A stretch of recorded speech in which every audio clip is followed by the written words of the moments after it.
以何方式来这个避量？分3个方面，就是其中第一个，以缩量而安立3种、6种。真实诸显现本来等性故，心尽见尽诸尽自性中。这个是我们就是通过这个深意的量啊，就是来进行观察的时候呢。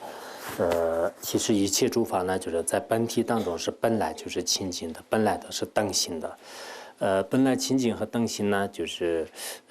一个是深意的法相，一个是世俗的这个法相。那么深意的法相呢，就是我们中观的一些推理和密宗的一些这个推理来进行分析。进行分析的时候，轮回和涅槃所说的一切万法，最后的话呢，就是在这个真实的深意当中呢，就是不可就是区分的，应该说是远离一切细论的，没有任何这个执着的。就像中观里面所讲到的这个逆八变啊，就逆八变的这种是个实相啊，这是那个我们在显宗当中呢，就是叫做是这个等性，就密宗当中呢也是这样这个称为等性，或者说叫这个空性就是这是通过这个金刚学因或者是你以多应当，就这些推理来就是进行这个论证啊，就是释迦牟尼佛的第3转法论里面呢所讲的道理呢，最后就是觉在就是一切万法是远离一切细论的这种大空性，就是这个是就是叫做是等性。那么这种等性呢，就是在这个迷眼当中啊，迷眼当中的话呢，就是它有一个迷眼的这个事项，迷眼的事项的话呢，就是心清净的这些智者面前啊，就是佛陀的这个经所有者面前，或者我们这个圣者的一些这个初定的根本、初定的这种智慧面前的话呢，一切万法的本来呢。本体呢，就是在迷眼当中有这个它的清净的一部分，就像我们1万岁呢，就是地狱、恶鬼、旁生一切人类呢，就是它有不共同的所见究，有些觉得是这是龙水，有些这是铁水，有些是干涸的这个河流啊，就是河流江河。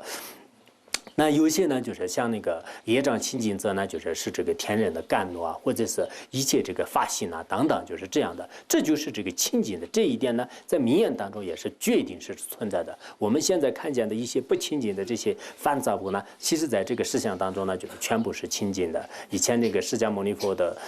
这个面前呢，就是来一位那个居解这个梵天呢，就居解梵天，居解梵天跟当时这个舍利子呢，就是进行辩论，就是让这个。居集梵天说是这里所有的这个刹土呢，就是全部是清净的，就是没有一个肮脏不堪的这种事物。后来那个舍利子呢，就是不承认，就是最后的话呢，就是释迦牟尼佛也说了，就是只不过舍利子呢，就是你自己平时比较调皮，就是不好好学习，就是没有看见而已。就是真正的这个我的这个刹土的话呢，就是这个居集梵天所说的那样，本来都是这个清净的，就是我们现在这个五浊恶世的时候呢，就我们这个眼目当中不清净的这些东西呢，其实在真正的这个诸佛圣者面前呢，就是全部是这个清净的这个刹土，就是这个是真正的这个事项，只是明眼的这个事项。那么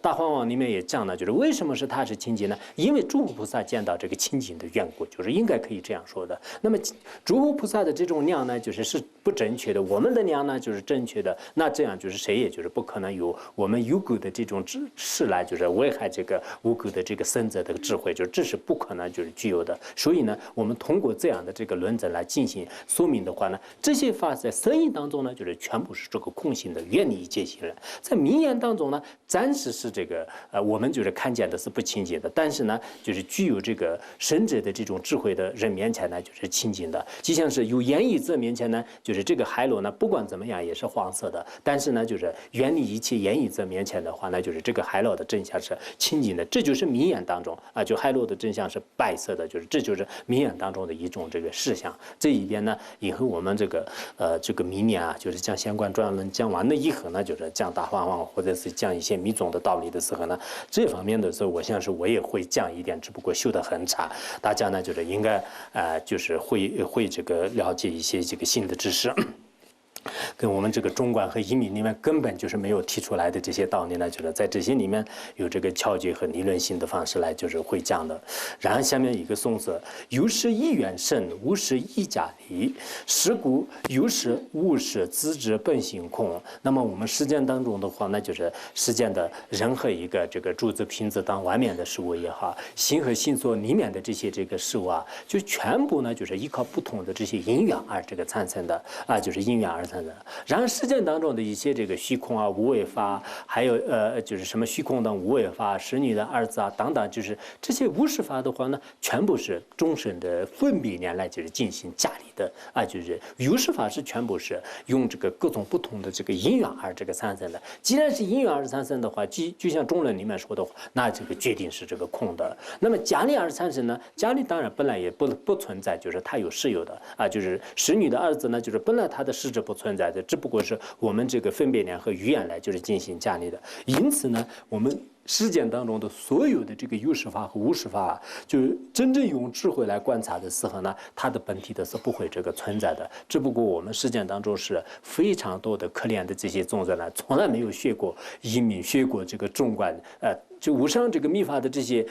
灯空啊，什么这个清净和平等无二的境界，都是更不用说了。就是为什么说是这个每天都是迷迷糊糊的酗酒自己的这种钱财的这些人们的话呢，都不知道就是这些是因缘而生的。如果你懂得这些因缘而生的话呢，因缘而生，因缘而灭，就是不可靠的。不可靠的东西呢，也不会特别的去追求的。现在世间的人呢，就是不管是对生活的问题、感情的问题，对这个家庭和这个单位工作等很多问题呢，就是想不开，就是一直呢，就是有一个问题出现的时候呢，就是始终认为是它是这个实有的，就一直呢就是执迷不悟。原因是什么呢？就是有为法和无为法，有实法和无实法的一切万法是全是空的，全是假理的，不懂这个道理，因此呢就是一直单着，就是所以最后在自相续当中也是记录很多不好的这种这个种子，就是而这个就是漫漫无义的这种轮回当中一直这个扭转漂泊，就是原因就是这样的。所以我们一定要明白，就是有实法和无实法的自己的本体呢，就是全是这个在这个真实义的角度来讲，这个全部是空性的。实相依空寂，空寂无以故，现空你所依，个别自证智啊。那么这个刚才前面讲的，就像那个珠子、瓶子等等，就是诸如此类的，我们眼睛面前也好，这个无根识面前、心识面前显现的这些东西的话呢，就是全部是这个空性的。然后执住了这个瓶子啊，就是无品啊、无主啊等等这些执法方面的、这个否定方面的这些这个不存在的这个法呢，就是也实际上呢，就是空性的。所以空和现呢，就是实际上是这个无二无别的。我们眼睛看见的，认为是它是存在的，但是它的本体呢，就是的的确确也是空性的。然后我们这个觉得是这个空性的话呢，其实它呢，就是与这个自然的这种这个法界啊，就是光明呢，就是无二无别的。因此《心经》里面也说是色即是空，空即是色不异空，空不异色的这种原因呢，就是也是这样的，显空无二，显空双运，就是这个意思。显空双运的真正的这样的境界呢，像我们这个凡夫人呢，就是确实是也是不能就是了知的啊，就像刚才说的萤火虫的光，那就是不能衡量就是日月的这个光一样的。我们的这个凡夫的非常狭窄的这个分别念了，要了知这个真正显空无二的这个智慧的话，那就是恐怕是不行的。因为我们的这个境界当中呢，如果现的话不能空，空的话不能现，就是这两个不能同时升起的。但是通过对上师三宝的这个心性啊，然后自己长期的传习，最后我们相续当中呢，一定会是有这样的这个显空无二的这个双运的智慧呢，会让这个升起来了。所以呢，这就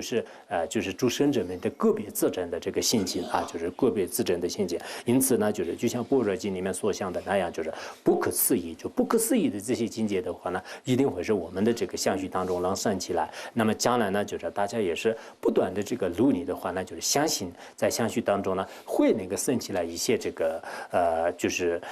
就超越就是我们的这个境界的一些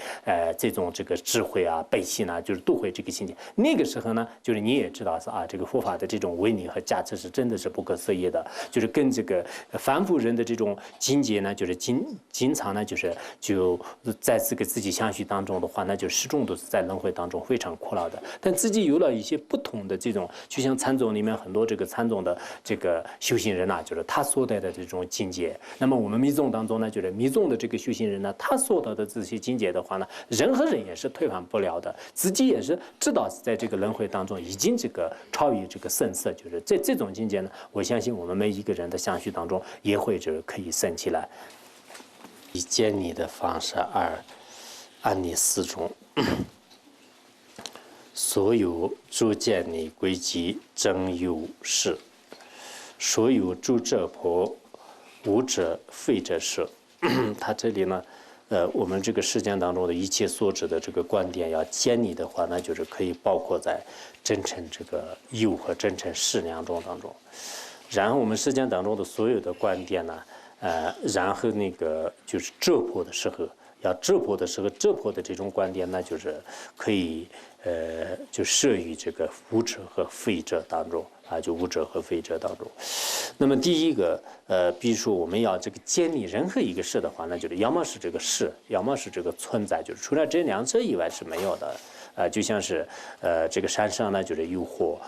有那个有焰之果，就是用这种推理来就进行建立的话呢，那么就是它是这个过因，就是或者说存在的意思，存在的意思。那么